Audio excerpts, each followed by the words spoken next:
ময়নাগুড়িতে দিল্লি পুলিশের crime branch, গ্রেফতার জহর রায়। অনলাইনে প্রতারণার অভিযোগ। দেশ জুড়ে চলা অনলাইনে আর্থিক প্রতারণার ঘটনায় এবার যুক্ত হলো জলপাইগুড়ি জেলার নাম।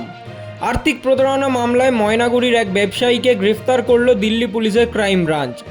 অভিযুক্ত ব্যবসায়ীর নাম জহর রায়।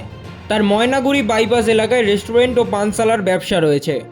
মঙ্গলবার ময়নাগুড়ি থেকে অভিযুক্তকে গ্রেফতার করে পুলিশ।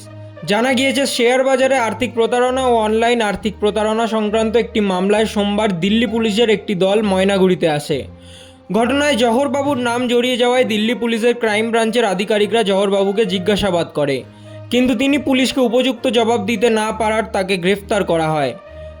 এদিন তাকে ময়নাগুড়ি থানায় রাখা হয়। বুধবার তাকে জলপাইগুড়ি আদালতে তোলার পর দিল্লি পুলিশ জহরবাবুকে দিল্লি আদালতে পেশ করার জন্য ট্রানজিট রিমান্ডের আবেদন করলে বিচারপতি 5 দিনের আবেদন মঞ্জুর করেন বলে জানিয়েছে সরকারি আইনজীবী সৌম্য চক্রবর্তী।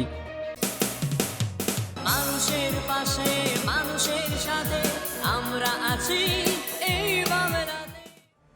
আপনারা দেখছেন সংবাদ শিরোনাম।